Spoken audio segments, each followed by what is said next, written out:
Сәлеметсіздер ме, құрметті тіл үйренушілер? А2 базалық деңгей тобына арналған бүгінгі сабағымызды бастаймыз. Бүгінгі сабағымыздың тақырыбы Нұр-Сұлтан қаласының көрікті орындары.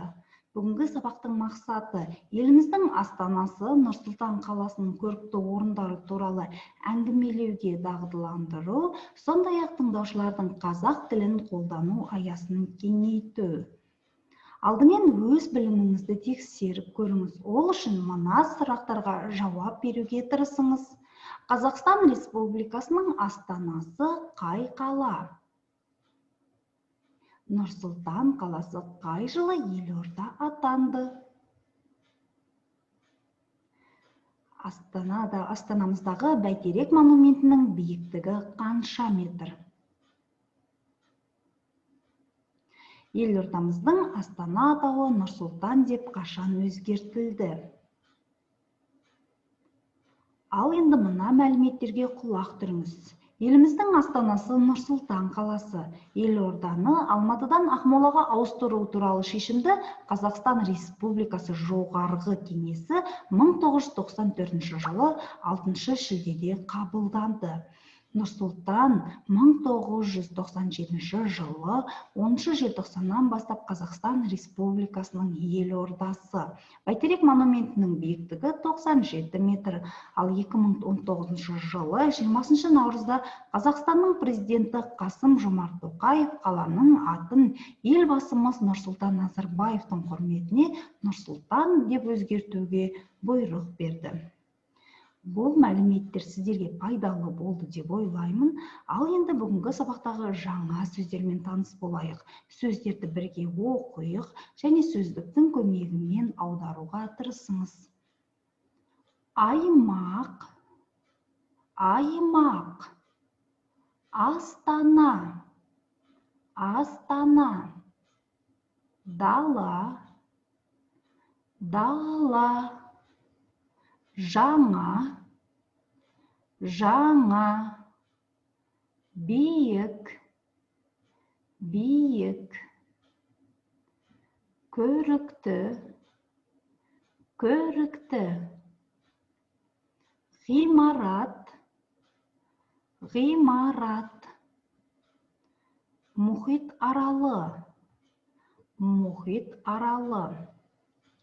Орталық, орталық. Ойын-сауық орталығы, ойын-сауық орталығы. Даңғыл, даңғыл. Саяхат жасау, саяхат жасау. Сәулетші, сәулетші. Бой көтеру, бой көтеру. Басты, басты. Тұтас, тұтас. Танымал, танымал. Ал енді сөздерді қалай аудардыңыз? Тексеріп көріңіз.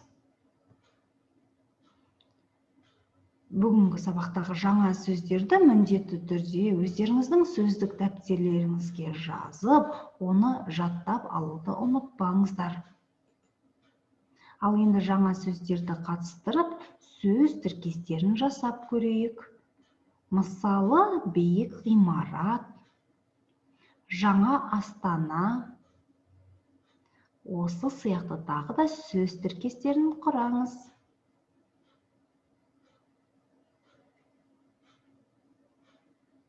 Өте жақсы.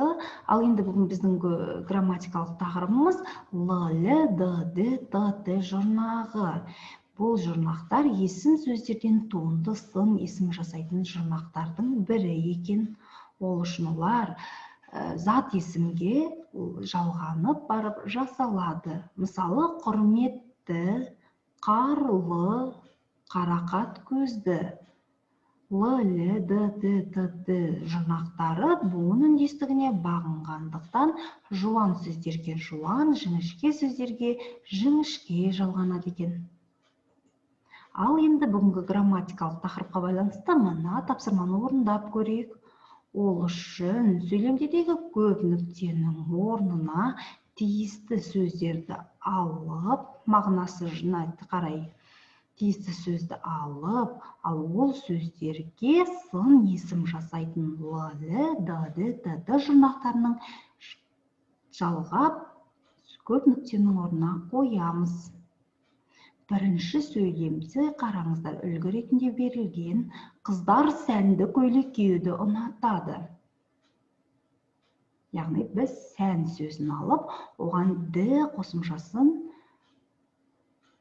жалғап қойдық. Олар 5 қандай сөз қоюға болады? Үйде тұрады, мен өнімдерін сатып алдым, сендер бақта қыдырдыңдар ма, сен тамақ пісірдің, біз жерге саяхат жасадық, аспан болып тұр, оған кісілер көмектесті. Ал енді тапсырманы қалай орындағаныңызды тексеріңіз. Қыздар сәнді көйлек киюді ұнатады. Олар 5 бөлмелі үйде тұрады. Мен сапалы өнімдер сатып алдым. Сендер алмалы бақта қыдырдыңдар ма? Сен дәмді тамақ пісірдің. Біз таулы жерге саяхат жасадық. Аспан бұлтты болып тұр. Оған мейірімді кісілер көмектесті. Бізде берілген зат есім сөздерге сын есім тудырушы жұрнақтар жалғап тиісті орынға қойдық. Бізде осындай сөйлемдер шықты. Бүгінгі грамматикалық тақырыбымыз түсінікті болған болса, ал енді оқылым мәтінін бірге оқиық. Мәтінді оқып, мәтін мазмұнына сәйкес 5 сұрақ құрап көріңіз. Атамекен Қазақстан картасы. Бұл этномемориалды кешен 2001 жылы 8 қыркүйекте ашылды. Картада 14 облыс және Нұр-Сұлтан, Алматы бар. Мұнда барлық табиғи зоналар мен ландшафттар, заманауи және тарихи ғимараттар, ескерткіштердің мүсіншелері тұр. Мысалы, Қожа Ахмет Яссауи кесенесі және Бұқтырма су қоймасы, президент резиденциясы.